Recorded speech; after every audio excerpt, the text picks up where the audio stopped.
Hi, நான் coach மனோஷியா. இன்றைக்கி என்னோடய கிளைண்ட் ஒரு இன்ட்ரெஸ்டிங்கான கொஸ்டின் கேட்டாங்க. ஒரு அப்யூசர் ஈஸியாக மூவ் ஆன் ஆகிடுறாங்க, பட் ஒரு விக்டிம் பாதிக்கப்பட்டவங்க அந்த பெயின்லேயே ஸ்டக் ஆகிடுறாங்களே ஏன் அப்படின்னு கேட்டாங்க.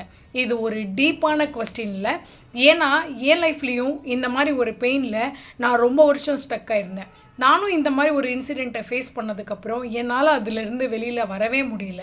எனக்கு ஏன் இப்படி நடந்தது, நான் என்ன தப்பு பண்ணேன், ஒருவேளை என் மேலே தான் எல்லாம் தப்பா அப்படின்னு எனக்குள்ளே ஏகப்பட்ட தாட்ஸ் ப்ளஸ் என் மைண்ட் அந்த இன்சிடெண்ட்டை எனக்கு திரும்ப திரும்ப ப்ளே பண்ணி காமிச்சிக்கிட்டே இருந்தது. என்னோடய பெயினுக்கு ஒரு மீனிங்கை நான் தேடிக்கிட்டே இருந்தேன். இதனால் நடந்திருக்குமா, அதனால் நடந்திருக்குமான்னு.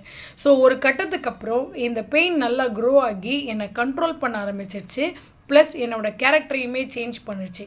அந்த மூமெண்ட் தான் நான் ரியலைஸ் பண்ணேன், இதுக்கப்புறம் இந்த பெயினை நான் க்ரோ ஆக விடக்கூடாதுன்னு. அப்போ அதுக்கு நான் என்ன பண்ணேன்னா, எப்போல்லாம் இந்த பெயின் என்னை ட்ரிகர் பண்ணுதோ அப்போல்லாம் நான் எனக்கு சொல்லிக்கிறது, நடந்தது ஏன் தப்பு இல்லை, நடந்ததை என்னால் மாற்ற முடியாது, நடந்ததுக்கு நான் காரணம் இல்லை. ஸோ இதை நான் எனக்கு திரும்ப திரும்ப சொல்கிறப்ப இந்த பெயின் கம்மியாகிறத நான் ஃபீல் பண்ணேன். அங்கேருந்து என்னோடய ஹீலிங் ஸ்டார்ட் ஆகிடுச்சு. ஸோ இன்றைக்கி அந்த பெயின் எனக்கு என் மேலே எந்த விதமான கண்ட்ரோலும் இல்லை.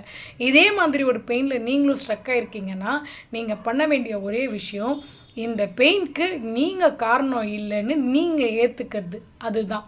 ஸோ இதை பற்றி உங்களுக்கு டீட்டெயில்டாக பேசணுமா, யார்கிட்டையாவது மனசு விட்டு பேசணும்னு நினைக்கிறீங்களா, நான் இங்கே இருக்கேன். எப்போ வேணும்னாலும் நீங்கள் என்னை காண்டாக்ட் பண்ணலாம். தேங்க்யூ.